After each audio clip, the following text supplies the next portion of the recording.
So, Donald Trump finally goes all out against Zelensky, and it stuns everyone. So, let me explain in very simple words what just happened. I tried to keep it neutral, and hope you find this video informative. Now, there is no doubt that Zelensky is a brave leader of his country, Ukraine, but it is also true that he is one of the most immature leaders of the present time. Right now, as you all know, the US is not favoring Ukraine, like it used to during the Biden-Kamala era, and Zelensky is not understanding the sensitivity of this situation. Clearly, the new US president, Donald Trump, is not friendly with him, but that doesn't mean Zelensky should just say everything he feels without understanding the future consequences. So recently, as you know, US and Russian officials met in the Saudi capital, Riyadh, to discuss how to end this Russia-Ukraine war. Now, the funny thing about this meeting was that, other than the US, Russia, and Saudi Arabia, nobody else was invited, not even Ukraine, which is literally fighting this war. Now this meeting was done, but when a journalist asked the question regarding this meeting, why wasn't Ukraine invited, when they are the ones actually fighting this war? Trump's response was this. Please watch this short clip.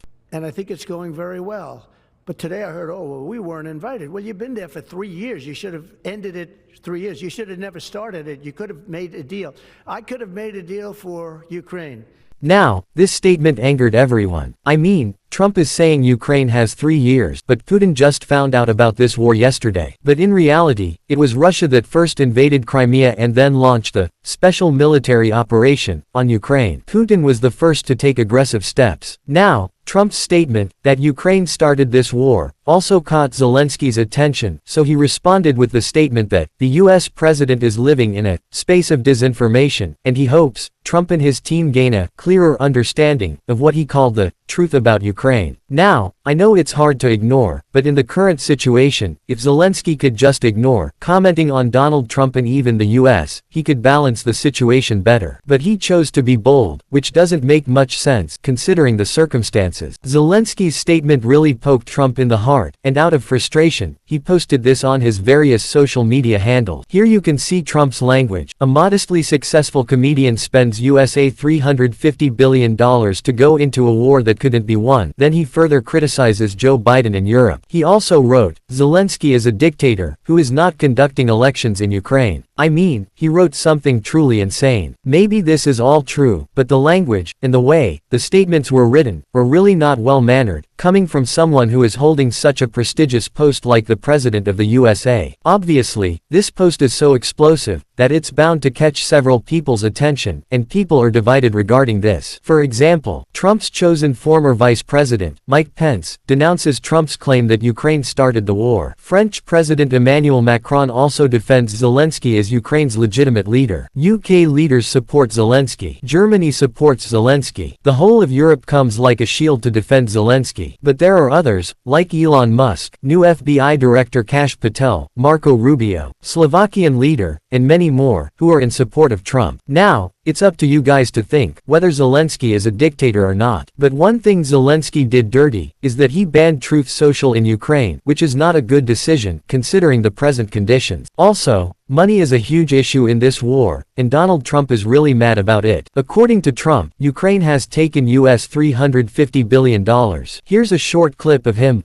We gave them, I believe, $350 billion, but let's say it's something less than that, but it's a lot.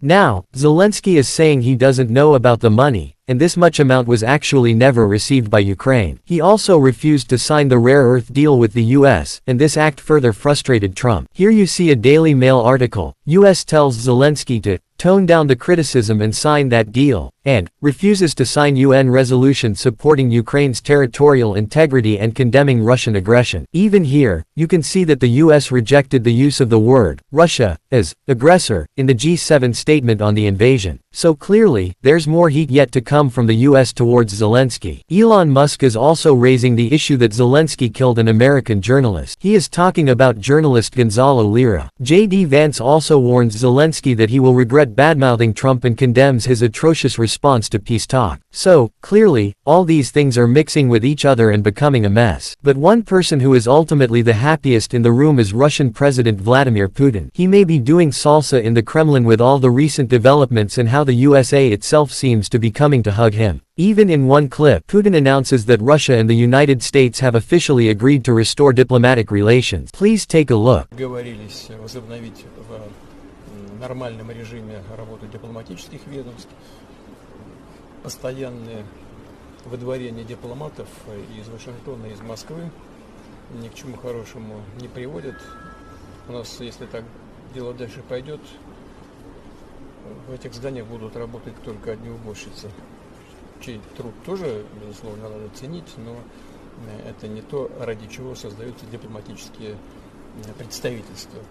So clearly, US and Russia relations are starting to improve, and there are very high chances of a Trump-Putin meeting as well. When this happens, Europe will surely melt down. Also, very soon, Emmanuel Macron and Keir Starmer will go to the USA to meet with Trump, and I think this will be one of the ugliest meetings for them, and we will get some crazy clips from the meeting. I don't know about Macron, but Starmer will be sweating after meeting with Trump. So, what do you think about the current situation? If you got a chance to meet one of the world leaders, whom would you meet? Thanks for watching the video, and I hope you all have a wonderful day.